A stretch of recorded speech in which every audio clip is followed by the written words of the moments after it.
知唔知點解你隻狗叫極都唔肯翻嚟？係因為你錯，用錯晒方法。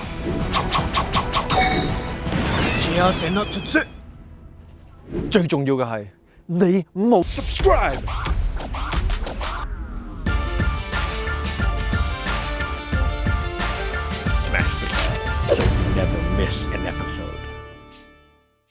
咁喺我啱啱領養阿仔嗰陣時咧，啲人成日都會問我第一個 trick 你教咗啲咩啊？或者佢識唔識 hand 啊，或者 bang 啊嗰啲嘢咁樣。其實係冇嘅，我冇教佢任何一啲咁樣嘅 tricks。因為其實當你咧啱啱結識一隻新狗嗰陣時咧，呢啲得意嘢咧唔係真係咁有用嘅。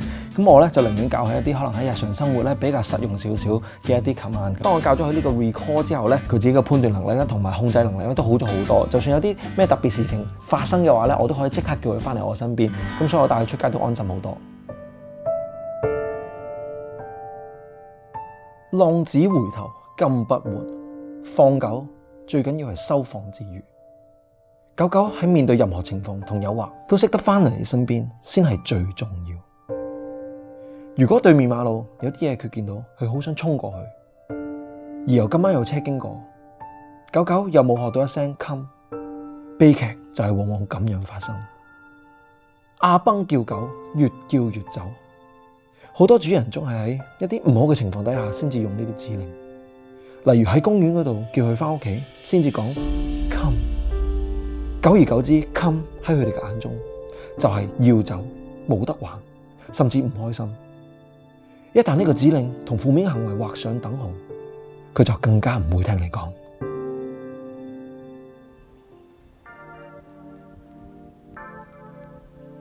一個成功嘅 recall， 即係叫你隻狗翻嚟咧嘅秘訣咧，就係動力 motivation。咁你諗下，如果你每次叫你隻狗翻嚟都有啲好正嘅事情會發生嘅話咧，咁佢哋係會更加願意翻嚟嘅。又或者咧，佢哋想你多啲叫佢翻嚟咁樣嘅。咁簡單啲嚟講咧，狗係有3種 motivator 嘅。咁第一樣嘢咧就係嘢食，第二樣咧就係玩，第三咧就係你同佢嘅關係。咁其實狗咧係好中意見到佢哋嘅主人開心嘅。咁所以氹得你開心咧，都係佢哋嘅 motivation 之一。咁當然啦，唔同嘅狗對於呢啲 motivator 中意嘅程度咧，都唔一定係一樣嘅。但係咧，如果你可以一次過用晒呢3樣嘢嚟叫佢翻嚟嘅話咧，damn，你嘅 recall 係一定會成功嘅。咁喺你用零食嚟同你隻狗做訓練之前咧，記住要同你隻狗玩咗先喎。咁咧就玩一啲追逐遊戲。咁呢個遊戲好簡單嘅，你咩玩具啊、指令都唔使嘅，只需要咧好興奮同埋好高音咁成日叫佢啊，同佢追來追去咁就得㗎。好，咁我知你諗緊咩嘅？你可能諗緊吓，咁呢個 game 同 recall 有啲咩關係啊？呢個 game 咧其實係一個訓練嚟嘅，俾你咧等你明白到咧你狗嘅本能反應係點嘅，同埋咧呢一個互動咧係可以俾你同你嘅狗咧個 bonding 更加好嘅，即係我哋頭先講過第3個 motivator。咁所以呢個 game 係可以一石二鳥嘅。咁當你同佢玩緊嗰陣時咧，你有機會留意到咧，可能你每一次追佢嘅話咧，佢都會逃走咁樣啊，因為咧佢知道呢個係個追逐 game 啊嘛。咁所以呢個咧就係我哋嘅 hack number 1啊。每一次咧你想叫佢翻嚟嗰陣時咧，就千祈唔好去追佢，因為好多主人咧可能佢哋趕住要翻屋企啊，又或者係叫極隻狗都冇反應咧，咁佢開始燥咧就想衝過去捉佢啦。咁但係呢個行為咧，只會令到佢咧以為你想同佢玩，令到件事越嚟越差嘅啫。第二樣嘢你會留意到嘅咧，就係你每一次掉頭走咧，佢哋都會想追你嘅。咁因為咧佢哋有個捕獵嘅本能，每次見到一啲細嘅動物仔啊走咧，佢就會想追住佢，想咬佢哋啦。同埋掉頭走呢個動作咧，喺佢哋嘅世界咧，就係平時想邀請其他狗同佢玩嘅一個方法嚟嘅。所以咧秘訣2咧，亦都係最重要嘅秘訣之一咧，就係當你叫你隻狗翻嚟嗰陣時咧，你係要掉頭走或者向後走 ，OK， 係遠離佢咁樣嘅。咁呢一樣嘢咧就幫你 mentally 拉佢翻嚟。咁當你同你隻狗玩完之後咧，你就可以用零食嚟同佢做訓練啦。咁你要4樣嘢嘅，第一樣嘢就要一個 reward marker， 即係肯定嘅確認，可以喺個 clicker 啦，可以係個 yes 嘅聲音，一個簡單嘅方式咧，同你隻狗講話啊，你做啱咗一啲嘢，而家係有獎勵嘅。第二樣嘢零食同埋零食袋。第3樣嘢咧就係 collar 同埋 leash。咁當佢唔識得翻嚟嗰陣時咧，你就可以慢慢拉佢翻嚟，帶佢翻嚟咁樣。第4樣嘢就係 distraction free 同埋一個 controlled 嘅環境。咁 depending on 你隻狗嘅專注程度啦，咁可能你隻狗如果係完全冇受過訓練嘅話咧，咁可能你就要揀喺你間房裏面冇任何其他人或者冇任何玩具喺隔離嘅。好，而家就有4個步驟咧，教你點樣去引導你隻狗翻嚟嘅。第一樣嘢咧就係俾個指令佢，而呢個指令咧可以係 come 啊、here 啊，咩都得嘅。咁當你攞到佢嘅 attention 之後咧，你就可以即刻向後跑，邀請佢去追你。咁但係記住咧，當你講個 command 嗰陣時咧，你個身係唔好喐嘅，等佢可以獨立學到個聲音之後再去 predict 你會喐，跟住佢去追你嗰一樣嘢。第二，你就可以一路咧用你手上面條繩咧，慢慢咁拉佢翻嚟，引導佢翻嚟嘅。即係如果佢唔知道呢個遊戲嘅話咧，你可以幫佢叫佢翻嚟啦。咁呢條繩咧係好重要嘅，呢個方法咧係叫做 reinforcement。如果我哋冇咗呢條繩啦，而佢又選擇唔翻嚟嘅話咧，其實你每次講 come 呢個 command 咧，就代表你係教緊佢或者 confirm 緊佢啊，你係可以唔需要理我嘅。咁記住喎，唔好大力拉你隻狗，係輕輕力引導佢就得啦。3，咁當你見到你隻狗咧已經翻緊嚟嗰陣時咧，其實你已經可以放低條繩啦，再咧即刻拎嘢食出嚟，用個嘢食嚟引誘佢。第4，最後一樣嘢啦。咁當你隻狗翻到嚟你身邊嗰陣時咧，你就可以 mark 佢，同佢講啊，你做啱咗呢樣嘢，跟住就俾佢食你手上面嗰個零食。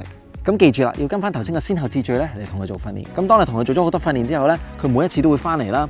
咁你就可以慢慢咧唔使即刻拎嘢食出嚟嘅，係等佢翻到嚟你身邊嗰陣時啦，你 mark 完佢之後先拎嘢食出嚟。又或者咧，你係講完個 command 咧，係唔使再褪後，唔好喐嘅，就可以真真正正 check 到佢係明白你個指令嘅，而唔係因為你個身體語言啊，或者你有嘢食咧，佢先至過嚟你身邊。好，咁同大家再分享多幾個 hacks 啊。咁 hack number 1咧，當佢翻咗嚟你身邊嗰陣時咧，記住要 free 翻佢哋喎，俾佢哋咧翻去玩，等佢知道咧翻嚟你身邊唔代表遊戲嘅時間要結束，或者冇得周圍問嘅。好，第二啦，唔好成日用呢個指令咧，淨係 for 一啲佢唔中意嘅嘢，例如可能係翻屋企啊、剪指甲啊，又或者可能你鬧緊佢嗰陣時咧，喺度喂 come。第3樣嘢咧就係如果佢哋自己自動自覺咁翻嚟你身邊嘅話咧，你其實都應該獎勵佢嘅。咁例如 Captain 咁樣啦，咁其實佢唔一定要翻到嚟我身邊嘅，可能佢行下咧，純粹擰住面望我都會獎勵佢嘅。佢 mentally 咧係 focus 咗喺我嗰度 ，mentally 咧佢係翻咗嚟我嗰度嘅。咁所以咧我都想同佢講，喂，呢一個行為我係中意嘅。好，咁今日同大家分享咗少少基本嘅 record 技巧啦。咁 before 我哋做呢個 Q&A 咧，我就想同 Captain enjoy 下呢度嘅 environment。Captain，you wanna go? Yeah, let's go for a walk. Yeah.Let's go。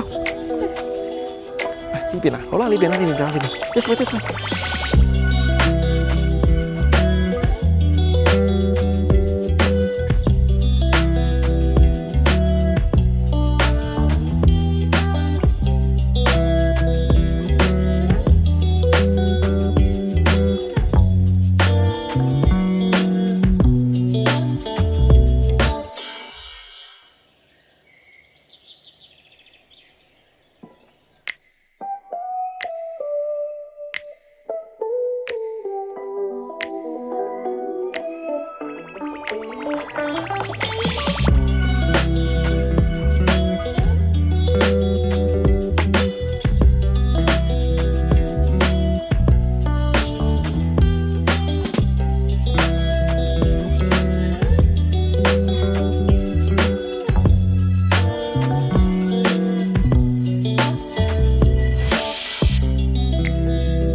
好，咁又嚟到我哋 Q&A 啦。咁第一條問題咧就係咧，伸縮狗繩對狗好唔好啊？同埋佢哋好唔好用啊？對我嚟講咧，呢個 retractable leash 咧嘅唯一一個好處咧，就係當佢收繩翻嚟嘅時候，可以收得好快啦，同埋收完之後咧可以好整齊。咁但係佢嘅唔好處咧，就真係幾唔好嘅，除非你用佢嗰陣時咧用咗嗰個 lock 實條繩嘅長度，如果唔係咧，其實佢一路咧個 retractable leash 嗰個 function 咧一路扯緊你隻狗條頸咁樣嘅，咁你係一路教緊咧你隻狗咧，如果佢想去遠啲或者想去一啲佢想去嘅地方咧，就要大力拉，咁即係搶繩啦，係咪先？咁所以咧你用嗰陣時咧要落嗰個 lock， 或者咧你用喺佢個 harness 嗰度，咁就 OK 啦。第二條問題，我隻狗咧喺屋企就聽我嘅指令嘅，但係一出到街咧就失晒控，我啲指令有咩問題？咁其實如果失晒控咁大鑊嘅話咧，咁應該都唔關你哋指令事㗎，係因為你咧攞唔到佢嘅 attention。咁其實如果你連佢嘅注意力都攞唔到嘅話咧，咁其實你做啲咩啊或者講啲咩都冇用嘅。咁所以最重要咧係同佢練 engagement， 教下佢咧點樣將佢嘅 focus 咧擠喺你嗰度。咁你攞到佢 focus 咧之後做咩都好簡單嘅啫。第三條問題，我隻狗好中意追雀仔或者其他小動物，咁咧我叫極佢都唔肯翻嚟，咁我可以點 ？Ideally 你係應該佢有個 leash 喺身上面啦，你可以控制到你隻狗嘅距離同埋嗰個小動物嘅距離啦，跟住俾佢學習下同埋練習下自己去選擇控制自己。咁有機會咧，佢可能去到嗰個距離啦，佢係會係咁望住個小動物嘅。咁但係當佢每一次一望你嗰陣時咧，你就應該 mark 再 reward 佢。咁同佢講咧，就算有小動物喺隔離或者其他狗喺隔離，你只要唔喐或者 focus 喺我身上面咧。呢樣嘢係我中意嘅，咁就得啦。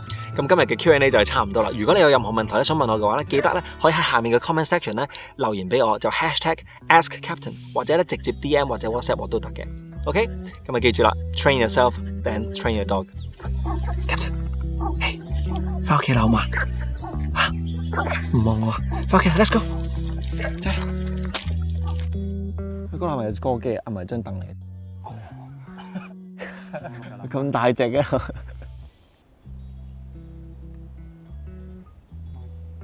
一旦呢個指令同負面行為畫上等號，佢仲會聽你講咩？